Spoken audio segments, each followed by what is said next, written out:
My name is Hannah Joelle Brennan, and I'm 31 years old. I grew up in a brick colonial in Brookline, just outside Boston, the kind of neighborhood where everybody's lawn is trimmed to the same height and every kid is expected to go. Ivy. Last Thanksgiving I sat at my parents' dining room table with a turkey the size of a basset hound between us, and I told them I'd put an offer on a house in Beacon Hill. My mother set down her wineglass so hard the cranberry sauce trembled. She laughed. Not a soft laugh either, the kind of laugh that has teeth in it. Honey, Beacon Hill, you can barely afford your studio in Alston. My father leaned back in his chair, the leather creaking, and shook his head with that slow, sad patience he reserves for people he's already given up on. Hannah, sweetheart, stick to your little candle shop. And then my sister, the perfect one, the one who'd flown in from Greenwich with her hedge fund husband, looked across the green beans and said, "You're cute when you dream big, Han. Really." Then she winked. I didn't fight back. I didn't slam anything. I just smiled with my mouth closed and let them go on slicing turkey. 11 days later, my phone buzzed 23 times in a row. My mother, my father, my sister again. Voicemails. I never opened. I sent one text to the family group chat, 3 words, and it turned the phone face down on my kitchen counter. The 3 words were, "Don't come back." They thought I was being dramatic.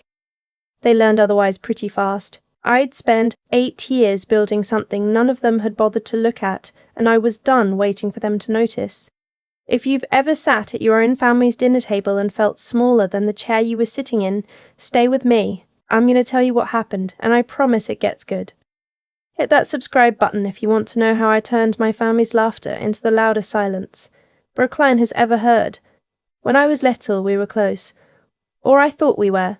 We did Cape Cod every August, the same rental in Wellfleet with the screened-in porch and the outdoor shower that smelled like pine. My father, Richard, would grill bluefish that nobody wanted to eat, and my mother, Patricia, would make a big show of complimenting him anyway. My sister, Caroline, 3 years older than me, taught me how to braid friendship bracelets on the beach, and how to slip an extra scoop of cookie dough ice cream past my mum at the Wellfleet Centre. Back then she was just my big sister. She wasn't yet the thing my parents measured me against. The shift happened around the time Caroline got into Princeton. I was a sophomore at Brookline High. The acceptance letter came in a big white envelope, and my parents cried at the kitchen island like they'd won the lottery. They framed that letter. It hung in the front hallway for the next decade. 2 years later, when I told them I wanted to go to Mass College of Art and Design to study studio craft, my mother put down her coffee and said, "Hannah, that's not a college. That's a hobby." My father suggested I apply to BU instead. He even printed out the business school brochure and left it on my pillow. I went to Mass Art anyway. They paid for it because the tuition was lower than the schools they wanted me to attend, and I always wondered if that was part of the reason they never took it seriously. It was cheap, so it must not have counted. After college, I moved into a 4th-floor walk-up in Alston, with 2 roommates and a bathtub in the kitchen. I worked at a coffee shop on Commonwealth Avenue in the mornings and made candles in my bedroom at night. Beeswax, soy, dried lavender from a farm in Vermont. I poured them into vintage teacups I bought in bulk from estate sales in New Hampshire. I'd drag a tote bag full of them out to the farmer's market on Saturdays and sit behind a folding table in the rain and sell maybe $40 worth on a good day. My mother, when she asked, called it your little Etsy thing. She always added the word little. I noticed. Meanwhile, Caroline was crashing it. She got a job at Goldman in New York straight out of Princeton, then jumped to a hedge fund in Connecticut, then married a man named Preston who wore vineyard vines unironically and called my father Sir. Every family dinner was about Caroline. Caroline closed a deal. Caroline and Preston bought a place in Greenwich. Caroline and Preston are going to Aspen. Caroline is pregnant. Caroline had the baby. Caroline lost the baby weight in 6 weeks. Can you believe it? I would sit at that table and push roast carrots around my plate and wait for somebody to ask what I was working on. Sometimes my dad would, sort of, in the way you ask a kid about kindergarten. Still making the candles, Hon? Like I was still finger-painting in a smock. I stopped sharing things. By the time I was 26, I'd stopped sharing almost entirely. They'd ask what was new and I'd say, not much, and watched the relief flicker across my mother's face. Relief that she wouldn't have to muster a polite response. I built a wall, brick by brick. Not because I didn't love them. I did love them, that was the worst part of it. I built the wall because every time I handed them a piece of myself, they handed it back like it was something I'd shoplifted. What they didn't know, what nobody at that table knew except my best friend Theo, was that the candles weren't really candles anymore. They had been, once. But somewhere around year 3, a small interiors blog out of Brookline featured one of my teacup candles in a holiday gift guide, and the orders came in faster than I could pour. I rented a tiny studio in Somerville, the kind with a freight elevator that worked maybe 60% of the time, and I hired a woman named Mirabelle to help me pack orders. Then I hired her sister. Then I hired 4 more people. I expanded into ceramics, hand-poured tumblers, small batch perfume oils. I named the company Honeyglass. 2 years in, we got picked up by Anthropology, which was the moment I realized I was no longer running an Etsy shop, I was running a brand. By year 5, a department store buyer in New York placed an order so large I had to take out a small business loan to fulfill it. My partner in the business, Theo, was the only person from my real life who knew the full picture. Theo had been my best friend since freshman year Mass Art. He had a head for numbers in a way I never did, and 3 years in, he quit his graphic design job to come work with me full-time. He took 15% equity and a salary that was honestly less than he deserved at first. He believed in it before there was anything to believe in.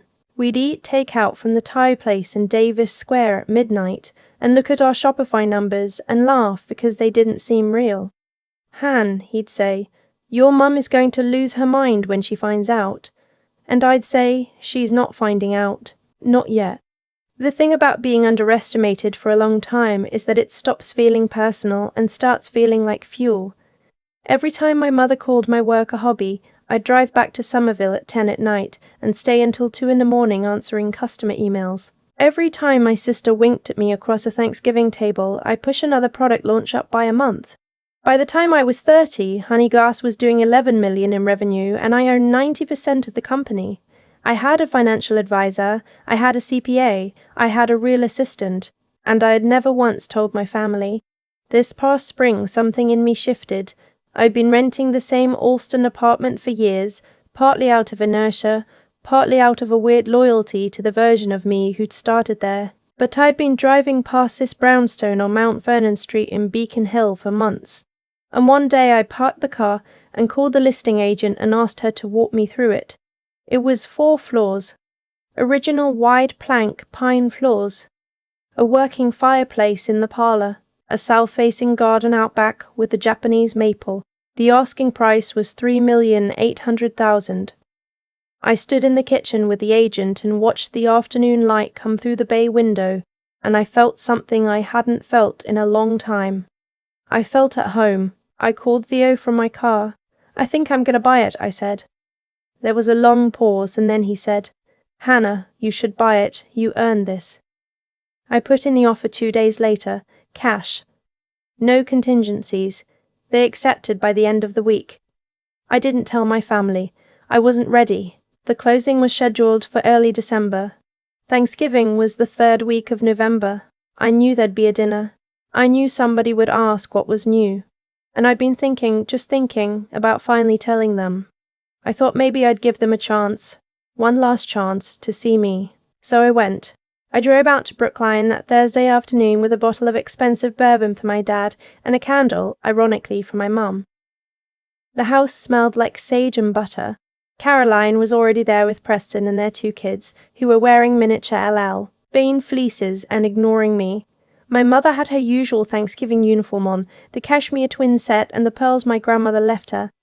My father had poured himself a Manhattan before I even took my coat off. Aunt Margaret and Uncle Dennis were there too, plus the Holloways from next door, because my mother always invited the Holloways so she'd have somebody to perform her family for. There were 9 of us at the dining room table, plus the 2 kids at a card table in the corner.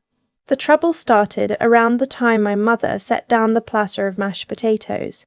Caroline was telling some story about a renovation she and Preston were doing in Greenwich, how their architect had been on 3 magazines, how the new pool house was going to have radiant, heated floors.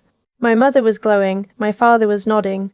Mrs. Holloway kept saying wow in different inflections, and then my mother turned to me, with a smile that I knew the shape of by heart, and said, "Hannah, you must tell us, are you still doing the candles?" I took a sip of water. I said, "Actually, I just put an offer in on a house on Mount Vernon Street." I don't know what I expected. Some small flicker of curiosity, maybe. The room went silent for half a second, and then my mother laughed. Loud. A real laugh from the chest. She put her hand flat on the table. "Beacon Hill. Honey, those houses are $3-4 million. You can barely afford your studio in Austin." Caroline was smiling that closed mouth she does. Preston was looking at his lap, embarrassed for me, which somehow stung more than the laugh. My father said, "Hannah, sweetheart, stick to your little candle shop. There's no shame in that. But don't go telling people at parties you're buying in Beacon Hill. People talk."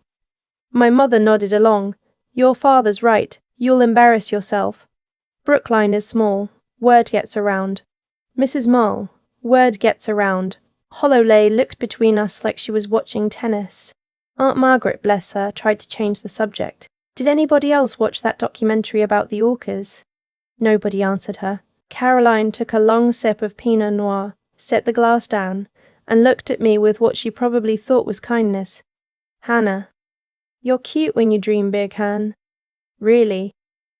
Then she winked. I felt my face get hot, but I didn't say anything. I didn't say, "I closed a wholesale deal last month that was bigger than your husband's annual bonus." I didn't say, "I employ 34 people." I didn't say, "I'm paying cash, you idiots." I just smiled. I cut my turkey into smaller pieces than I needed to, and I made it through dessert, which was my mother's pumpkin pie with the same lattice top she'd been doing for 30 years, and I helped clear the table because I'm not a monster. And then I drove back to Alston with the windshield was going against the rain, and I sat in my car in front of my apartment for a long time before I went inside. I called Theo. He picked up on the first ring. He'd been waiting. "How'd it go?" he said. I told him. He was quiet for a while. Then he said, "Hannah, don't tell them. Just close on the house. Move in. Throw a real housewarming. Invite them. Let them walk in and figure it out." I thought about that for a long time. There's a version of me that would have called my mother the next morning and laid it all out. The revenue, the team, the buyout offer from the conglomerate that I'd turned down last summer because I wasn't ready to sell. There's a version of me that wanted them to apologize. But the truth was, I'd wanted them to apologize for 15 years, and they never had. They were never going to. The only thing that had ever worked was showing them, not telling. Showing. I closed on the house the second week of December. I drove over with the keys in my pocket and walked through every room and lay down on the floor of the parlour and looked up at the original ceiling medallion and cried for a solid 10 minutes. Not sad crying, the other kind. The kind that comes from the place inside you that's been holding its breath for too long. I hired an interior designer from the South End, a woman named Adrian who'd done a townhouse in Back Bay I'd seen in a magazine. We spent 6 weeks pulling it together. I picked everything myself, but she made it cohesive. Cream linen sofas, a walnut dining table that seats 12, vintage Persian rugs from a dealer in Cambridge, art I'd been collecting for years and never had room for. The kitchen got a soapstone counter and a 6-burner range I'd never actually used to its full capacity, but loved the look of. By the second week of January, the house was ready. I sent out invitations on heavy cream cardstock. Not Evite, not text. Real invitations, hand-addressed. The card said, "Please join Hannah Brennan to celebrate her new home, 47 Mount Vernon Street, Saturday, February 8th, 7 p.m. Cocktail attire." I sent one to my parents. I sent one to Caroline and Preston in Greenwich. I sent one to Theo, who already knew. I sent one to Maribel and the entire Honeyglass team. I sent one to my college friends, my mass art people, the Brookline buyer who'd given me my first big break, the woman from anthropology who'd signed off on our first wholesale order. About 60 people in total. My mother called within an hour of the invitation arriving. "Hannah, what is this? Are you working as a caterer? Whose house is this?" I let her go to voicemail. She called back. So did my father. So did my father. So did Caroline. I let them all go to voicemail. Caroline finally texted, Hon, seriously, what's going on? Is everything okay? I texted back 2 words. See you Saturday. The night of the party, the house looked unreal. I'd hired a woman from a catering company in the South End to handle food. Oysters on ice, lamb meatballs, little cups of butternut squash soup, a real bartender at a station I'd set up in the parlour. Adrian had brought in a florist friend who did long, low arrangements of dried wheat and white anemones down the dining table. I wore a black silk slick dress and my grandmother's pearls. Thea got there at 6:30 to help me breathe. My parents arrived together with Caroline and Preston. They came up the stoop and rang the bell, and I opened the door myself, in heels, in my own foyer, under my own chandelier. My mother's mouth actually fell open, not figuratively. Her jaw came unhinged. "Hannah," she said, "whose house is this?" My father was looking past me into the parlour, where a bartender in a white shirt was shaking a cocktail. Caroline took 1 step in, looked up at the staircase, and went very still. "Come in," I said. "Let me take your coats." They moved through the rooms like people in a museum, touching nothing, whispering. My mother kept smoothing the front of her dress. My father kept clearing his throat. I introduced them to people. "Mum, Dad, this is Sasha. She's the head buyer at Anthropology Home. She's been a friend for years." My mother's face did something complicated. My father shook Sasha's hand and said, "Anthropology. Now that's a real company." Sasha smiled at me over his shoulder. Caroline kept trying to catch my eye. I didn't let her. Around 8:30, I stood up on the second step of the staircase and tapped a knife against my champagne flute. The room quieted. 60 faces turned toward me. I saw Theo at the back, grinning. I saw my mother by the fireplace, her hand at her throat. I saw Caroline standing very straight. "Thank you all for coming," I said. "Some of you have known me for 10 years. Some of you have known me for 30. A lot of you have helped build something I'm pretty proud of. I wanted you here tonight to celebrate it. This is my home. I bought it in December. I paid cash for it.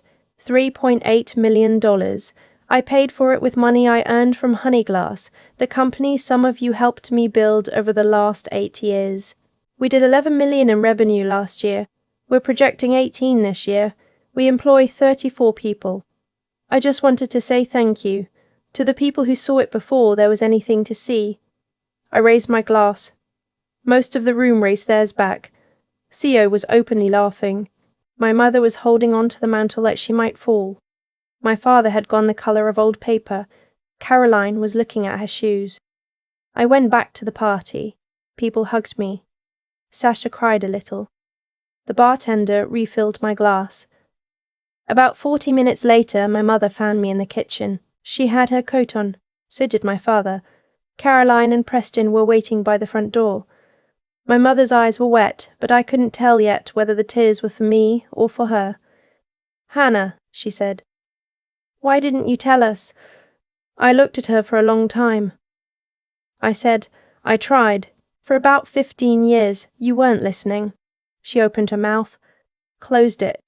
My father behind her said, "We just wanted you to be secure, sweetheart. We didn't know." I said, "I know you didn't. That's the whole point." They left. For about 3 weeks after the party, the calls and texts were non-stop. My mother sending long, apologetic emails she'd clearly drafted and redrafted. My father trying a different angle. The proud dad voice, like he was finally allowed to brag about me to his golf buddies. Caroline left a voicemail that started, "Hannah, I am so sorry," and I deleted it without listening to the end. I didn't respond to any of them.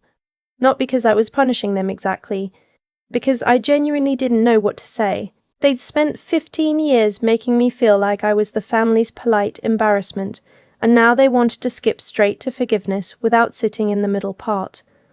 The part where they had to actually understand what they'd done. I wasn't going to be the one to walk them through it. Then in early March, my mother called and I picked up, not because I decided to, because I was distracted. She got right to it. "Hannah," she said, "we need to talk. Your sister is going through something. Preston, the firm, there's been some trouble. They had to put the Greenwich house on the market. We've been helping where we can. But, well, you know your father and I are on a fixed income, and given everything you've built, we were hoping, maybe a loan to Caroline, just to get her through. I sat down on the bottom stair of my new house. I held the phone away from my ear for a second, then I put it back. Mum, I said. 11 days after Thanksgiving, you all laughed at me for saying I was buying a house. You told me I'd embarrass myself. You told me to stick to my little candle shop. Now Caroline's in trouble, and the first call you make is to me. She started to say something. I said, don't come back. I told you that in November. I meant it then. I mean it now. I hung up the story, somehow, got around Brookline. I don't know who started it. Maybe Mrs. Holloway. Maybe Aunt Margaret. Maybe my mother herself, in some softer redrafted version where she was the heroine. But within a month, half my parents' social circle knew. The Brennan girl, the one with the candles, bought a brownstone in Beacon Hill. Cash. Did you know? I heard about it secondhand from a girl I went to high school with who'd run into my mother at the Star Market. My mother had apparently been telling people she was so proud of me. Telling people we were close. My father retired that summer. Earlier than planned, I heard again second-hand that there had been some issue at his firm, some performance review that hadn't gone the way he wanted, but I didn't ask questions. Caroline and Preston ended up moving in with my parents in Brookline temporarily. The Greenwich house sold for less than they paid. Preston took a job at a smaller fund in Boston. Caroline, who hadn't worked in 5 years, started doing some consulting from my parents' guest room. I heard all of this through other people. I didn't reach out, I didn't gloat, I just kept living my life. Theo bought a house too, about a year after I did, a little federal-style place in the South End. He and I still work together every day. Honeygass opened our first standalone retail shop on Newbury Street in the fall. Maribel, who had been packing orders out of my apartment 7 years ago, is now the director of operations and pulls a salary that lets her family take a real vacation every year. Sasha and I are still friends. My mass art people throw me a birthday dinner every year at this place in the North End, and we eat too much pasta and laugh too loud and walk home along the harbour. About 6 months ago, my mother sent a letter. A real letter on her stationery with a monogram at the top. 3 handwritten pages. I read it once, all the way through, in my parlour with a glass of wine. She didn't ask for money. She didn't make excuses. She wrote about a memory I'd forgotten, from when I was 9 years old, when I'd made her a candle out of crayon shavings for Mother's Day, and how she'd kept it in a drawer for years and then thrown it out during a move, and how she'd thought about that crayon candle when she was standing in my new kitchen at the housewarming. She said she was sorry. She said she didn't expect anything. She just wanted me to know she'd been thinking. I read the letter twice, then I put it in a drawer. I haven't called her yet. I don't know if I will. But I haven't thrown it out either. What I want to tell you, if you're still here with me, is this. You don't owe anybody else the receipts of your own life. Not your parents, not your siblings, not the people who sat at your dinner table for 30 years and never once asked you a real question. You don't have to prove yourself to anyone whose love is contingent on you being smaller than them. The people who matter, the real ones, the ones who eat takeout with you at midnight and believe in you before there's anything to believe in, those people will be there in your kitchen at the housewarming. The rest of them can find their own way home. Build the thing. Do the work. Buy the house. Cut your turkey into smaller pieces and smile through the dessert if you have to. The reveal comes when it comes, and when it does, you won't have to say much. The house will say it for you. Looking back now, sitting in my parlour on Mount Vernon Street with the late afternoon light coming through the bay window, I can see the shape of the whole thing more clearly than I could while I was living it. Every cruel sentence my mother ever said about my little candle shop was a brick I didn't know I was being handed. I stacked those bricks for 15 years. I built a company out of them. I built a house out of them. Caroline winking at me across that Thanksgiving table wasn't the end of anything. It was the last brick, the one that finally finished the wall. I think about cause and effect a lot now. My parents didn't end up where they ended up because I did anything to them. I didn't lift a finger. They got there on their own by betting the entire family on the wrong child. by treating love like a trophy they could only afford to give to one of us. When Caroline's husband, Preston, lost the Greenwich house, that wasn't karma in some mystical sense. That was just what happens when a family decides early on that one kid is the future and the other kid is decoration. They put all their chips on a single hand. They didn't diversify. And then the hand turned. What I want to say to anyone listening is that you don't have to be louder than the people who underestimate you. You don't have to argue. You don't have to prove anything in real time at the dinner table. The arguing is what they want, because the arguing keeps you small. The work is what they can't survive. Quiet, daily, unglamorous work. Pouring candles at 1 a.m. Answering customer emails on a Tuesday in February when nobody's watching. Saying no to the easy thing and yes to the hard one, over and over for years, when there's no applause and no audience and no Thanksgiving toast. That's where character comes from. Not from the big, revealing speech on the staircase. That came at the end. That was just the receipt. The character was built in the 8 years before, in my apartment in Alston, alone, with Theo eating pad thai out of a container on my kitchen floor at midnight, both of us laughing because we couldn't believe the numbers were real. I don't hate my mother. I read her letter twice. I might call her someday. I might not. What I know is that whoever you are, whatever your family says you'll never be, the answer isn't to fight them. The answer is to go home, close the door, and get to work. Be honest. Be patient. Be stubborn in the quietest possible way. The house will say it for you. The life will say it for you. And the people who matter, the Theo in your life, the Maribel, the Sasha, they'll already know. The rest will figure it out at the housewarming, or they won't, and either way it's not your job to teach them. Your job is to build the thing. Build it anyway. Build it for yourself.